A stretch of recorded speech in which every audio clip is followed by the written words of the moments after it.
tout à fait autre chose. On parle football maintenant. On parle de ce choc attendu ce dimanche en finale de cette Coupe du Monde des clubs. PSG-Chelsea, ce sera au MetLife Stadium dans l'État de New York. Les Parisiens sont favoris. Ils sont déjà champions d'Europe, champions de France. Ils pourraient finir leur saison historique par un quintuplé. Avec nous en ligne, Xavier Barret.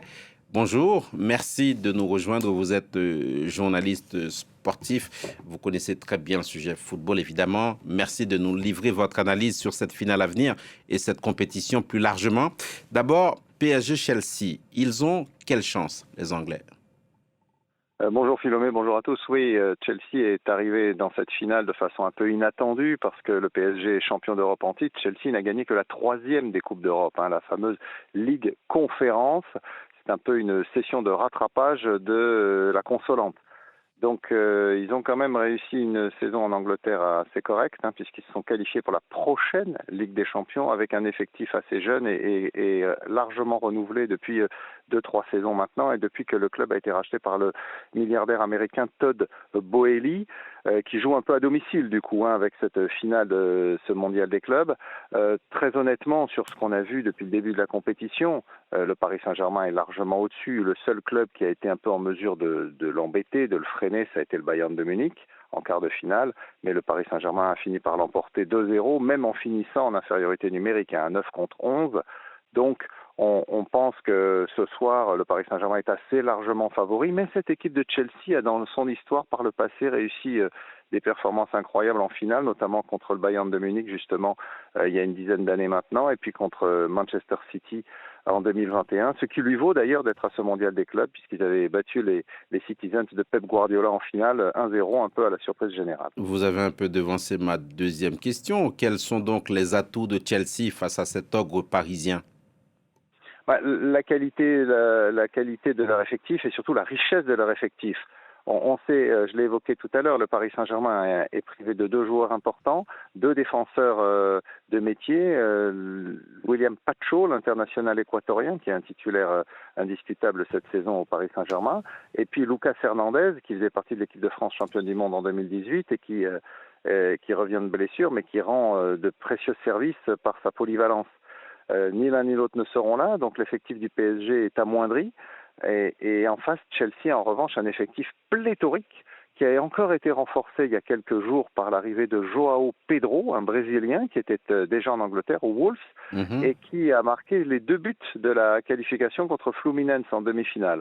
Donc il s'est adapté très vite à cette compétition, à cette nouvelle équipe de Chelsea.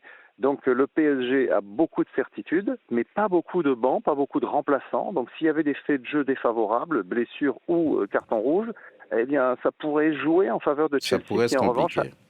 a énormément de Effectivement. solutions de rechange. Toujours est-il que les Parisiens, Xavier Barret, semblent insatiables. Si tout se passe comme prévu, ils auront ce fameux quintuplé. Donc, on parle déjà de la Ligue des Champions, de la Coupe de France, du championnat. Qu'est-ce qui fait le succès de ces Parisiens-là? C'est le collectif, c'est la force du collectif.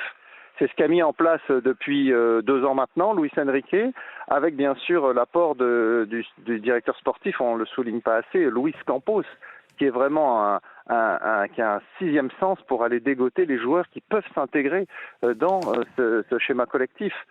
Quand il est allé chercher Pacho, l'équatorien, qui est suspendu ce soir, tout le monde se demandait d'où il sortait, puis en fait on s'est rendu compte que c'est un joueur extraordinaire. Quand il a pris Désiré Doué en début de saison à Rennes, tout le monde s'est dit mais il va venir pour être remplaçant parce qu'il est trop jeune, puis en fait il a éclaté, c'est un joueur phénoménal. Donc il y a ces joueurs qui s'intègrent dans ce collectif, et Luis Enrique, lui, il dit je veux tel type de joueur, et Luis Campos va les chercher, les convaincre de venir à Paris.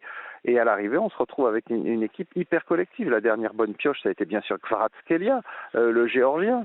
Il avait fait des belles saisons à Naples. Tout le monde se disait, bon, c'est intéressant comme joueur, mais on ne pensait pas que c'était entre guillemets un top joueur, comme il y avait eu avant Messi, Neymar ou Mbappé, capable d'apporter au Paris Saint-Germain la dimension que ces dirigeants voulaient. Puis en fait, on s'est rendu compte qu'avec Kvaratskhelia, eh bien, il y avait cet atout supplémentaire, un joueur qui travaille avec beaucoup d'humilité, mais qui est d'une efficacité incroyable, qui a beaucoup de talent et qui a surtout cet état d'esprit. Vous le voyez revenir défendre comme ni Mbappé, ni Neymar, ni Messi ne le faisaient. Il y a aussi quelqu'un dont on est obligé de rappeler le nom, Ousmane Dembélé, potentiel Ballon d'Or. Oui, le Paris Saint-Germain a fait son choix. Vous savez que la liste des 30 joueurs nominés pour le Ballon d'Or sera communiquée le 7 août par la rédaction de France Football et la cérémonie aura lieu fin septembre.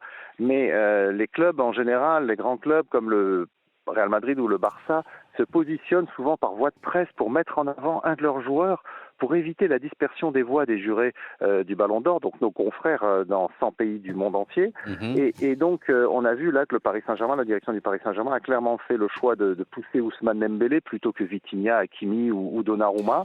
C'est lui qui est allé présenter le trophée de la Ligue des Champions au stade à Roland-Garros pendant le tournoi de tennis. C'est lui qui a vraiment été mis en avant vis-à-vis de tous les médias. Donc Ousmane Dembélé, qui en plus était blessé en début de tournoi, revient très fort sur cette fin de compétition.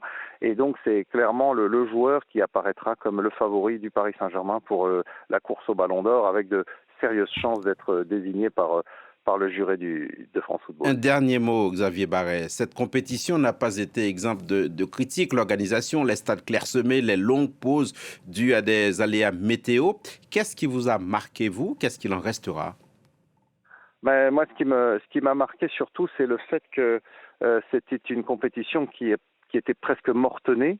Il y avait déjà eu un premier mondial des clubs en 2000 au Brésil et que grâce à l'argent promis aux clubs vainqueurs, notamment peut-être le Paris Saint-Germain, 124 millions d'euros en jouant simplement 7 matchs, vous pouvez faire une belle part de votre budget. En fait, cette compétition a été sauvée par l'argent qui a été investi par les Saoudiens à la demande de la FIFA pour faire venir les clubs européens, sinon ça aurait tourné au fiasco. Donc l'argent, aujourd'hui, dans le football, est plus que jamais un élément déterminant pour installer une compétition. Merci beaucoup, Xavier Barret, journaliste sportif. Merci pour cette analyse, pour cet éclairage autour de cette finale PSG-Chelsea.